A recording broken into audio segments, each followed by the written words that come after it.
Good morning. I'm Janita Wright, a member of our Board of Trustees of Tahoma Unitarian Universalist Congregation. As we begin our gathering, I respectfully acknowledge that I speak to you today from occupied Puyallup ancestral land. I pay respect to elders past and present and extend that respect to their descendants and all Indigenous people. We welcome all who are joining us with a longing for community, the hope for peace, and who are seeking justice. We are a diverse congregation which encourages each one who comes through our doors to find their own truth and belief. We invite all to join us in a search for meaning and community, guided by reason, respect for each other, and by love. While we continue to meet online due to the surge of COVID cases from the Delta variant, we are glad to have this virtual platform. In addition to welcoming our folks local to Tacoma, we also welcome guests outside our traditional geographic area. You can find all of our program announcements this week in our e-news and listed on our church calendar. And here are some of the highlights for this week. Following a worship service online today, members of Infinite Cups will be in the church parking lot from 12 to 3 p.m. and will have gathered waters from years past for us to add our water to. You will be able to add your water to our collected Tahoma congregation water and to take home a small quantity of water for your external blessings or ritual use. Also, following our worship service today, we have online and in-person opportunities to connect in community. Immediately following our worship service, you can join us for social time in this Zoom meeting. We'll paste that link at the end of the worship service, or you can find it on the church calendar.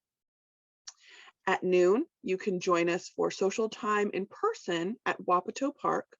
Reverend Joe Rettenmeier, Tahoma's UU's sabbatical minister, will also be joining our social time at Wapato Park today. Please feel free to join us in these outdoor gatherings each Sunday for fellowship, fun, connection, and enlightening conversations.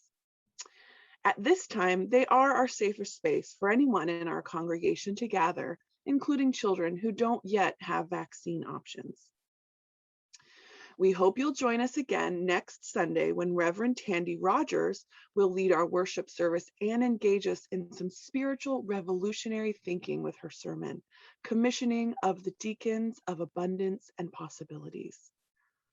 Following worship service next Sunday afternoon, there will be an opportunity to discuss the new film Coda, so you can watch that on your own this week, either at the Grand Cinema or streaming on Apple TV, and then join us in person at Wapato Park for the discussion next Sunday. There will also be conversation on Zoom on Thursday of that week. Links for all of our programs can be found in our weekly e-news or church calendar.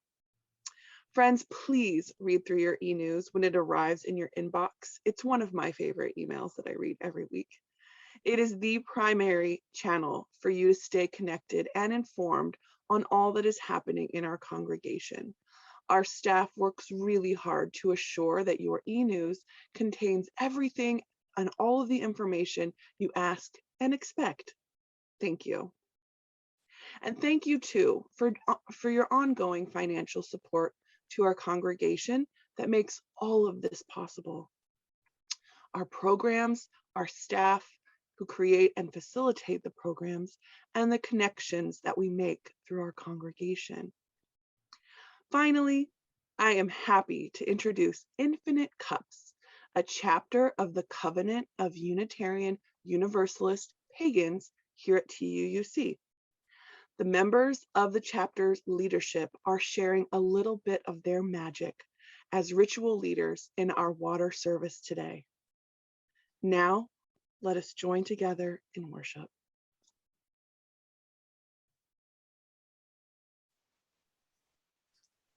Let us join together in worship.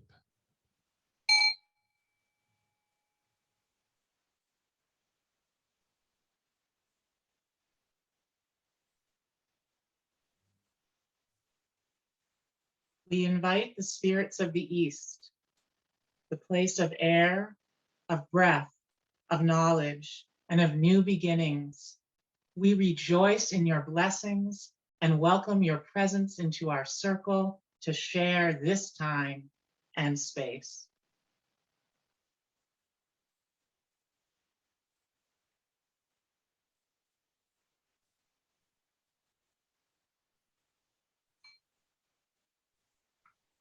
We invite the spirits of the South, the place of fire, transformation, and passion.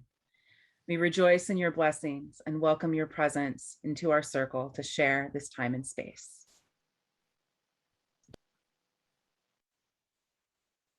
We invite the spirits of the West, the place of water, of cleansing, connecting us in community. We rejoice in your blessings and welcome your presence into our circle to share this time and space.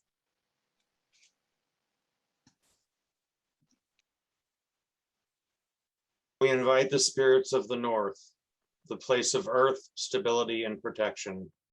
We rejoice in your blessings and welcome your presence into our circle to share this time and space.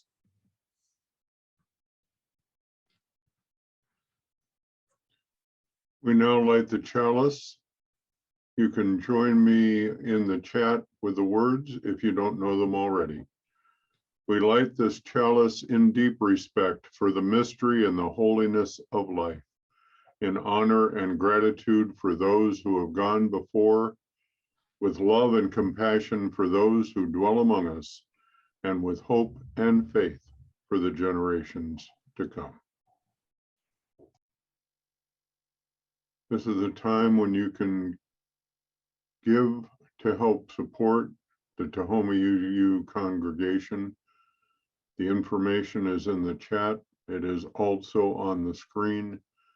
There are so many ways that you can assist the church in having these facilities available to help you, and to serve the greater community. Please take a moment and help support the church that we love so very much. And we dedicate your offerings that you give to our congregation. We dedicate ourselves and our offerings to the work of this congregation, weaving a tapestry of love that we call community, both within and beyond these walls. Thank you. Good morning. When the pagan group at TUUC Infinite Cups was asked to help put together this year's water service, personally, I couldn't have been more pleased. It is a favorite UU practice of mine and a great match for our group's emphasis on earth-based traditions. Last year, some of you may remember, our beloved intern, Arian Babcock, shared traditional animal stories with us that corresponded with each of the 4 directions.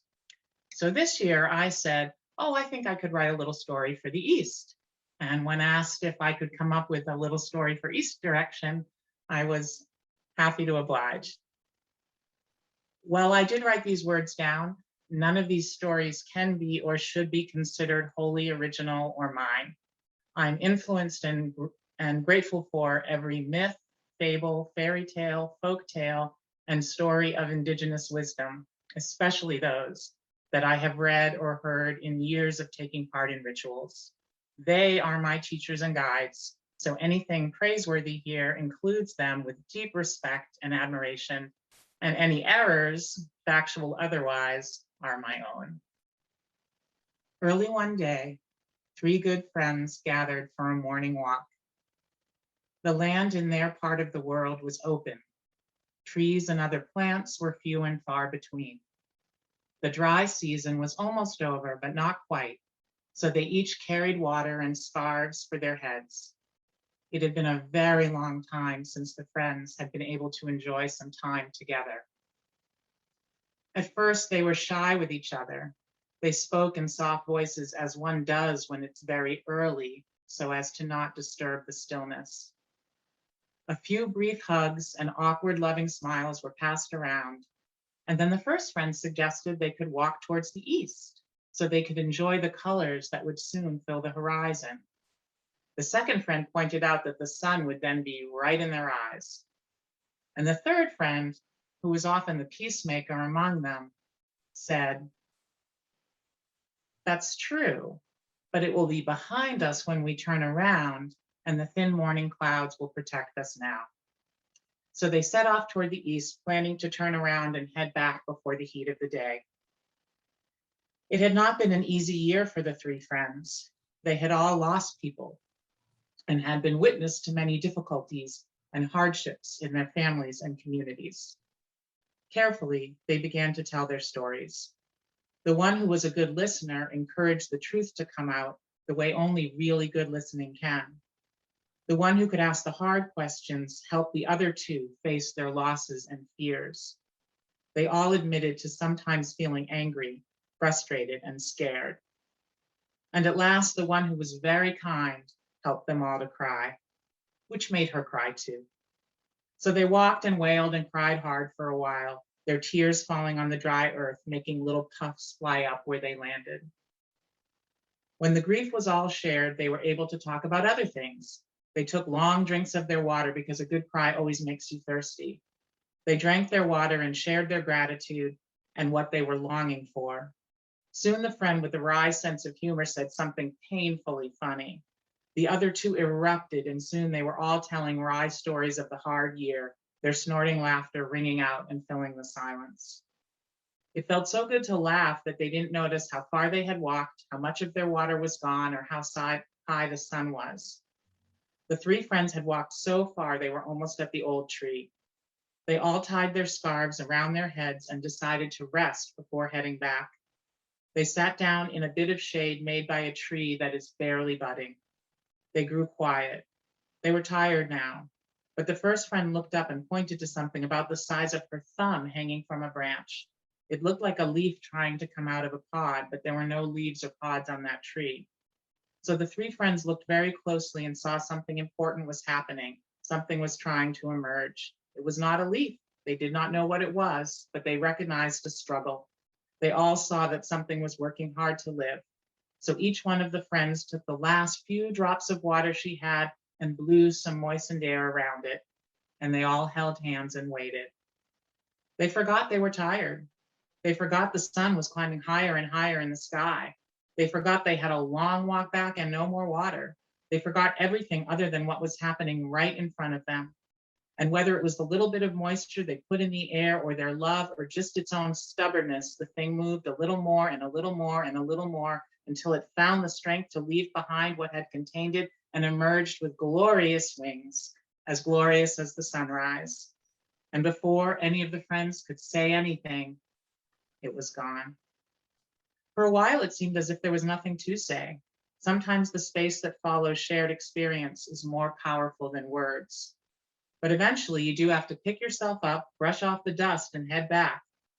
So the second friend said, "It's time for our nice long dry walk home."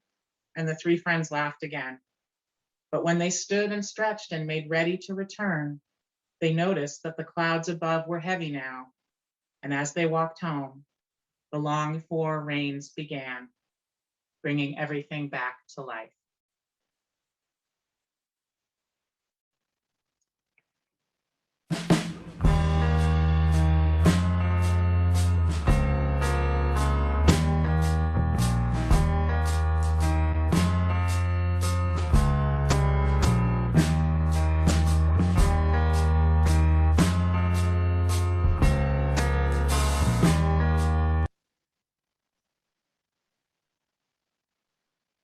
We call now on the waters that have nourished young plants, the waters of green new life. We call on the waters of courage and inspiration that allow us to begin again. We call on waters of springtime and freshness, of morning dew glistening in the light that illuminates us all. Bring forward your waters of the East and share with us like you might if we met in person. Your memories of the East, be they a person, a place, a feeling, or otherwise, as we now add the waters of the East. Please share in the chat from your waters of the East.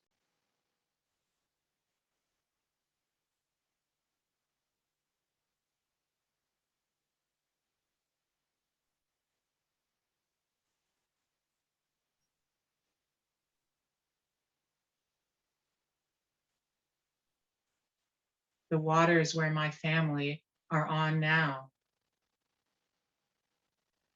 The Ganges where I watched water being. Is that sacred or scared?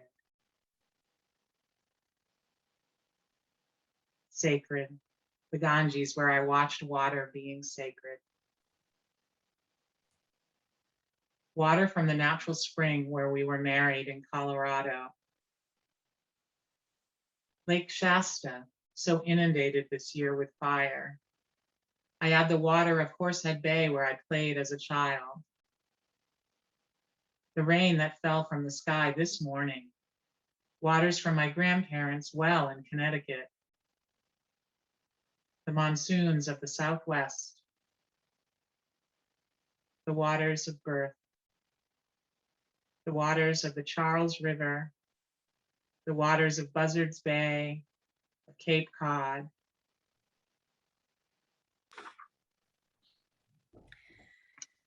Isn't this just the best thing ever, thought Sal, to lie upon this rock in the sun? I am truly a fortunate creature. Just as Sal was languidly raising a foreleg into view to admire their yellow spots, to how their yellow spots gleamed, they noticed their friend Slither had arrived. Hello, Slither. Hey, Sal, how are you? How's your rock? Have you heard about the new gift the humans got? Slither was chatty and tended to ask at least 3 questions at once. I'm fine, Rock's fine, and no, I haven't heard, began Sal. Well, said Slither, launching in, it's amazing. It's red and orange and yellow and warm like the sun, but much, much closer, and they put sticks in it, and it's called fire. Wow, said Sal, that does sound amazing. Where'd you see it? Well, I haven't seen it yet, personally, but I heard all about it. Everybody's heard about it. It's incredible. It's the best thing ever. Slither was practically standing up with enthusiasm, which for him was quite an accomplishment. Wow, said Sal again. Maybe we should check it out. There was a brief silence, unusual during a visit from Slither. Well, he put his head down in the dust and scrunched up his eye slits. I heard the humans are only using it at night. Oh, said Sal, night. Now the thing was, neither Sal nor Slither went out much at night. Night was a risky time for them, cold and dark and full of hunters. But then Slither started to smile and got excited and said, I know what we could do. We could wear our sweaters and we could hide in one of the sticks the humans have gathered for the fire. Said Sal. Oh, we should do it. You'll love fire. You love the sun, and it's just like the sun, red, orange, and yellow, but even better because it's warm at night and much, much closer. It will be the best thing ever. Sal was not convinced. They sat in the sun during the day. They slept under the rock at night. They were content with this. But Slither was their good friend, and he was the kind of enthusiastic friend that's hard to say no to. So Sal and Slither met that night at the pile of sticks, dressed in their sweaters and ready for adventure. They hid in a stick and waited for the humans to bring the stick to the fire. They watched from a hole in the stick and could see the fire as they got closer and closer. It was just as Slither had described it, red, orange, and yellow, and warm, and much, much closer than the sun. They could feel the warmth, and it felt good. After a while of watching the fire from inside the stick, Sal said, Hey, Slither, I do like the colors, and it gets nice and warm, but I'm not sure about this gray stuff in the air. It's getting a bit hard to breathe. And I never thought I'd say this, but I think it might be getting a little too warm, even for me. Maybe it was the warmth, but Slither was getting very sleepy and not thinking clearly. He thought if they left the stick, they'd have to go all the way back home in the cold and dark. He had heard the humans also made fire stop. Maybe they could just go to sleep, and when they woke up, the fire would be done and it would be day and they could leave then. He was about to explain all of this to Sal when he realized it was getting very hot, too hot, in fact. There was such a thing as too hot. So instead, he said, "Hey, Sal, you're right. Let's get out of this stick." Sal was relieved to hear this, but when the two of them tried to leave quickly, their sweaters got caught on the rough inside bits of stick. Slither was able to just slither right out of his sweater and leap to safety, but he was all ready to celebrate when he noticed that Sal was not at any of his sides. Sal was stuck in the stick. "Oh no," thought Slither. "What have I done? What have I done, and what can I do?" And just when he realized that he had to go back into the burning stick and rescue his friend, Sal also leaped to safety. "Are you okay?" exclaimed Sal. "Are you okay?" exclaimed Slither. They were both okay. "You know, I was just about to come back for you," said Slither. "I knew you would," said Sal. "I'm glad you were safe, and I'm glad I got unstuck." "Maybe fire isn't the best thing ever," said Slither. "Maybe not," Sal agreed. "But you know what is?" "Yes," said Slither. "I know. Friendship is." And with that, they went off to find a place to hide till morning.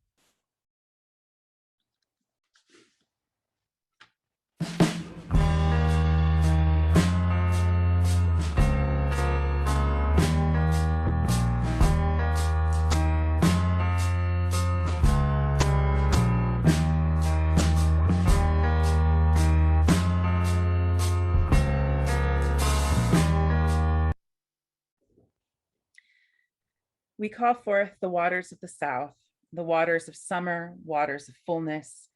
We call on the waters of love, creativity, and the spirit of action and growth. We call on the waters of the heat of the day, the precious and often spare waters of summer and brown landscapes. Bring forward the waters of the south, sharing your memories, be they a place, a feeling, or otherwise, as we add the waters of the south. Please share in the chat your waters of the south.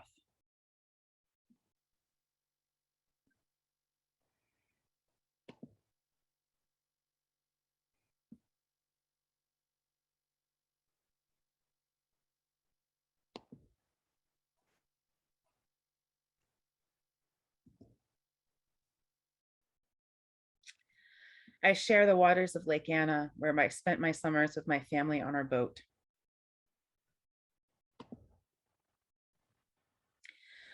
Water from the summer beach of Galveston, Texas.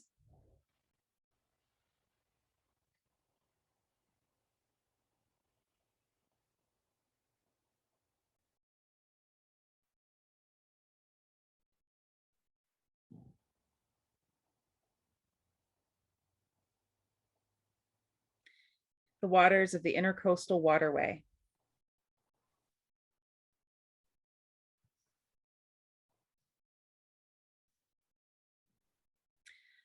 Water from the well in Nevada. Waters from Lake Saguaro and the Salt River in the desert of Arizona. Waters from the Clinch River near Laura's hometown of Oak Ridge, Tennessee. Bass fishing and bird watching with my dad.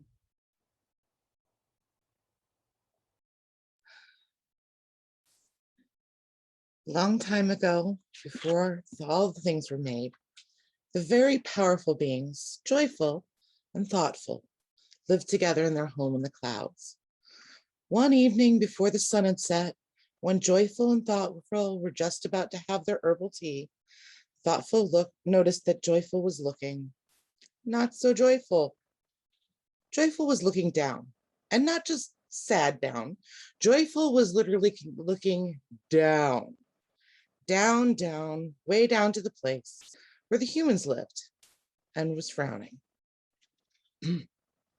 "What's up, Buttercup?" said Thoughtful. "You really don't look yourself." Joyful continued to peer down and produced an enormous sigh. "Is it the humans again?" Thoughtful asked, coming over to look. What is it this time? More greed and waste? Continued mistreatment and neglect of plants and animals and each other? Still following terrible leaders? Suffering, injustice? Are you and I going to have the free wills conversation again? Well, started Joyful, yes and no. Joyful took a deep breath and spoke with urgency, as if they had been wanting to say something for a very long time. I mean, yes, it is all the things you said, and there's something more. I know it may seem silly compared to all the terrible things, but spit it out, Joyful, said Thoughtful, but not unkindly. They seem so uninspired. Nothing seems to make them happy or imaginative or joyful. Yeah. Thoughtful looked like they were considering this for a moment and then sputtered out, but what about the sunsets? We did that together eons ago. All those colors, different every night. How can they not be inspired by the sunsets? I think it's the timing, Joyful said gently. You know, they're not outside as much these days. So Thoughtful, okay, well then what about the stars? Our greatest work, each one the center of an entire world, lighting up the night sky and all the stories. Humans have been inspired by the stars for generations. Where's the gratitude, I ask you? Joyful just looked sad and waited for Thoughtful to be a little more thoughtful. Thoughtful noticed this and said, oh, okay, I get it. Timing again, right? Not outside so much at night anymore, not looking up in wonder and awe like they used to. Pretty much, said Joyful. I think the humans need cheering up, something fun. It doesn't have to be a big deal, but something that just brings them together. Something a little magical for after the sunset and before the stars. Now Thoughtful looked really thoughtful. Remembering something, they ran off and came back excitedly shaking a mason jar. Remember these? I think they were almost ready to go. The wiring on some of them just needed a little work. I must have forgotten. And then they both laughed at this old shared joke and said in unison, because sometimes even the thoughtful can forget. Thoughtful had the things in the jar working and ready to go in no time at all and said, so do you think, should we release them every night? No, said Joyful slowly. Only once in a while when it's warm enough for the humans to gather outside, so that it stays special to them. They get used to miracles so easily. So yes, it is true, my friends. It was true then and it is true today. Sometimes the joyful get sad and the thoughtful forget things, and we humans get used to what is actually miraculous far too easily. And that is why we need to gather together and behold small magical things and feel inspired and connected and grateful in our shared joy. And that is also why sometimes, but not always, in the summer twilight, when the powerful beings that perhaps do live above us sit down for their herbal tea, they open a jar of fireflies.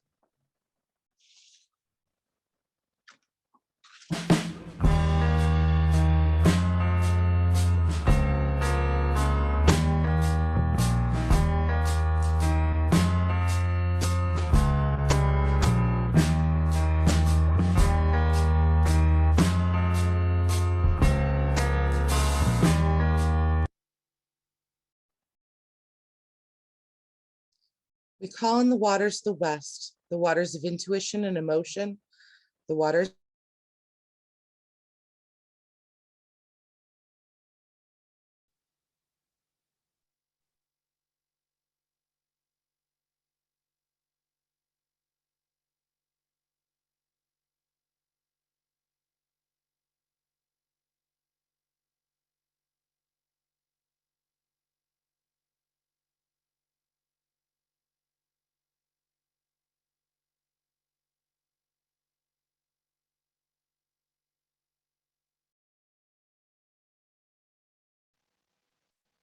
Ocean shores during an anniversary.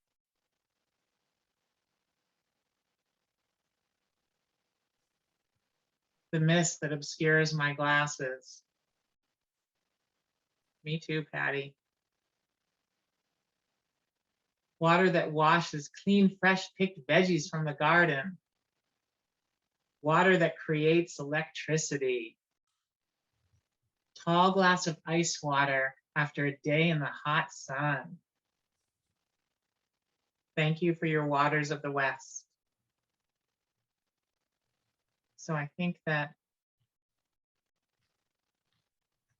we're having some technical difficulties with some of our CUPS members here. I'm just watching the chat to see if the North is going to be able to join us by phone. All right, today the air was cold, and still the stag heard the hunters long before the hunters knew he was there. By his reckoning, this was the third time they had pursued him through the snowy hills they all knew so well. The stag had survived 4 seasons 3 times already, and he was considered mature for a member of his kind.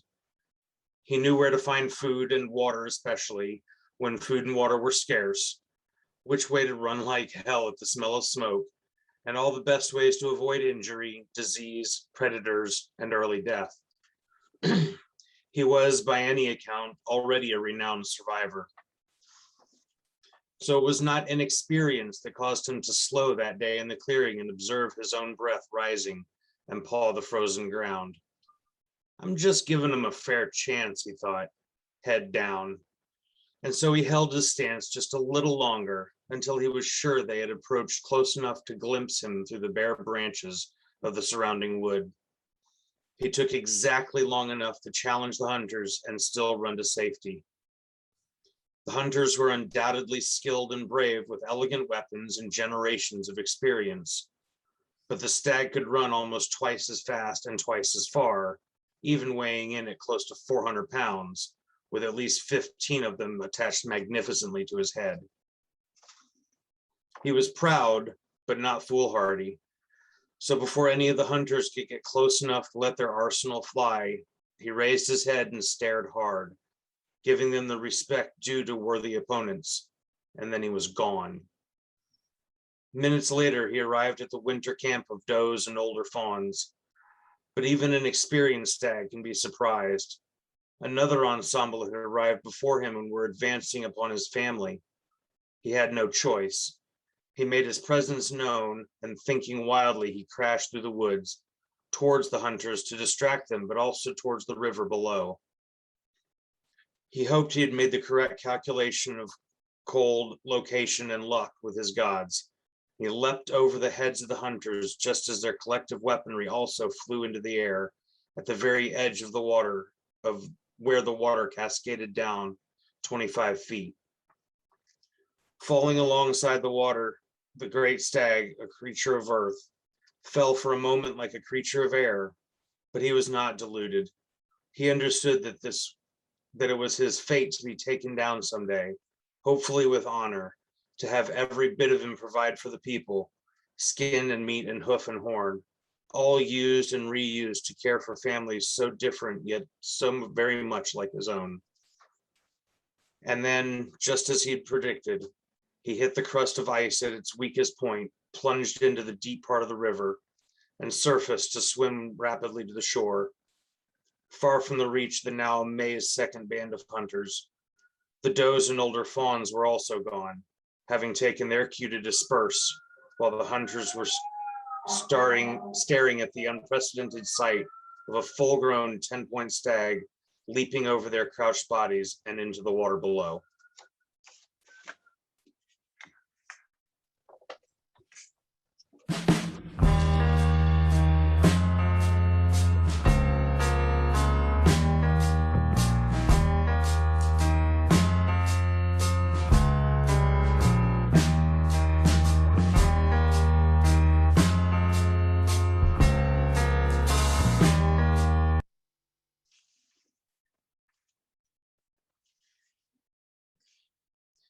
We bring in the waters and the time of preparation, of becoming ready for what comes along later. We bring in the waters of night and of restful dark hours, waters of generosity, the spirit of giving, and the gift of story. And we bring in the waters of peace that comes without bidding, the peace that touches our heart and renews us as we go forward. We bring in the waters of the north, the waters of winter, of wisdom, the waters of rest and renewal, your moments of self-care that are the true grace in the world. Bring forward the waters of the north, sharing your memories, be they a person, a place, a feeling, or otherwise, as we add the waters of the north. Please share in the chat your waters of the north.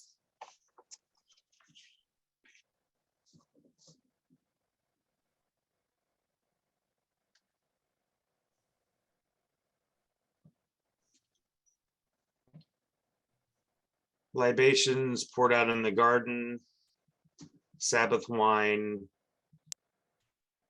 ice on the trees in Colorado, stone soup.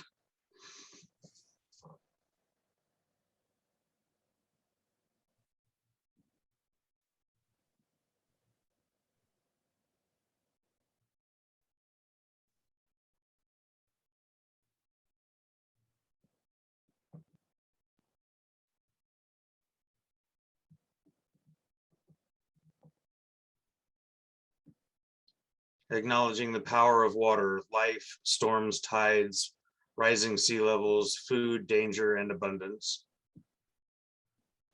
Fresh powder at my favorite ski resort. A mineral bath after a long hike.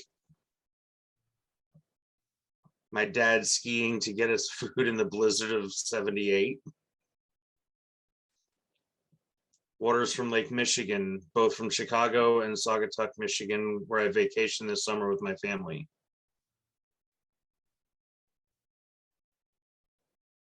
Water of the Abaco Sea that holds my dolphin friends.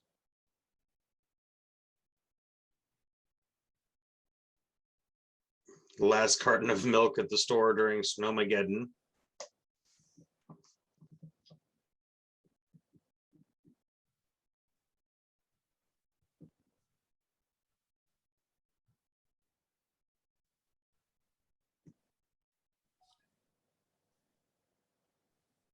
Hot cocoa, hot buttered rum, and the Jello mold punch bowl my father always made for our Christmas party. Frozen nose hair, yeah.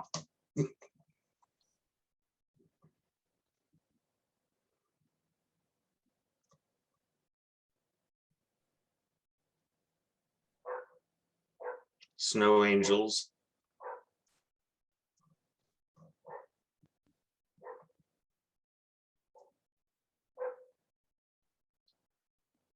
Seeing your breath.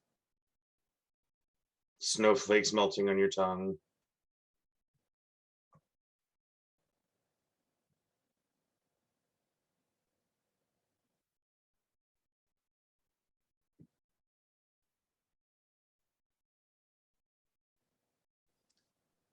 Thank you, Jim. Power outage and all. Friends, may this water be our congregation's wellspring, blessed by many hands with love and reverence, stories of awe and wonder, touched by countless living beings who have sought and shared its sustenance. May this water serve as our community's wellspring of faith and devotion, gathered from all directions, from all sources from which it flows, from all lives it nourishes. May this water continue to reflect and ripple and shimmer with the blessings of each of us and the hope in all of us. When well springs of heart and mind and spirit run dry, may it refill us with the wisdom that we can live with abundant love, just as earth lives with abundant waters. May this water be our wellspring, In all directions we journey, in all sources of truth and wisdom we seek. Blessed be.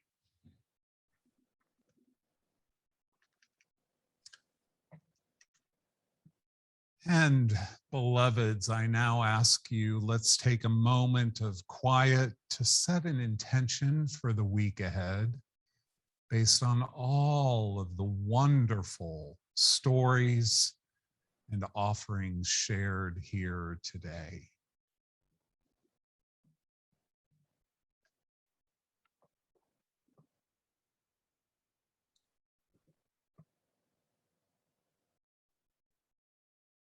And as we set intentions for the week in a contemplative moment, let us now continue with a meditative hymn.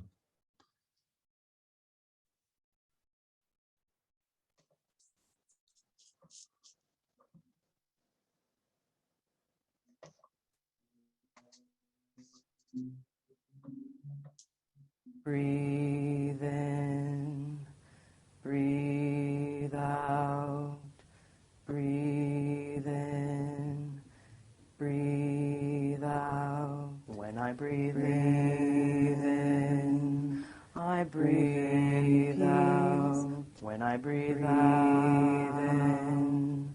I breathe out. When I breathe in, when I breathe in, I breathe in peace. When I breathe out, when I breathe out, I breathe out. When I breathe in, when I breathe in, I breathe in peace.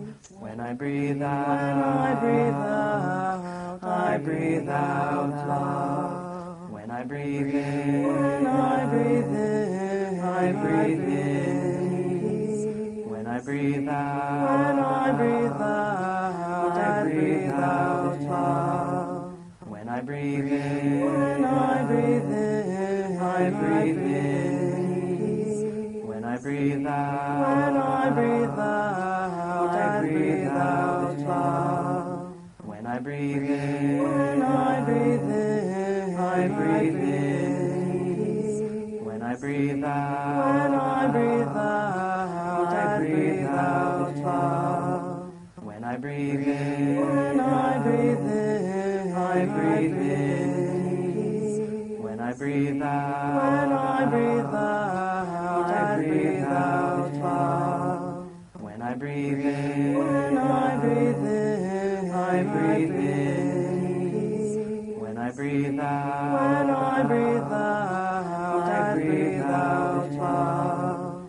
Breathe in, breathe out, breathe in, breathe out.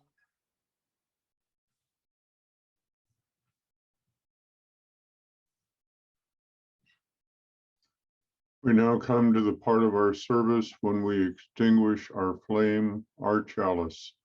We extinguish this flame, but not the light of truth, the warmth of community, or the fire of commitment. These we carry in our hearts until we are together again. We are grateful to the spirits of the North for abiding with us in this time and space. We give thanks to you for blessings of earth, grounding, and protection. In gratitude, we bid you return to your realm and join us when we meet again. Blessed be. We are grateful to the spirits of the West for abiding with us in this time and space. We give thanks to you for your blessings of water, cleansing, and connecting us in community. In gratitude, we bid you return to your realm and join us when we meet again. Blessed be. We are grateful to the spirits of the South for abiding with us in this time and space. We give thanks to you for your blessings of fire, transformation, and passion. In gratitude, we bid you return to your realm and join us when we meet again.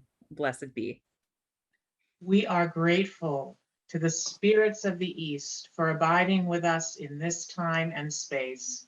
We give thanks to you for your blessings of air, for our breath, for knowledge, and for new beginnings. In gratitude, we bid you return to your realm and join us when we meet again.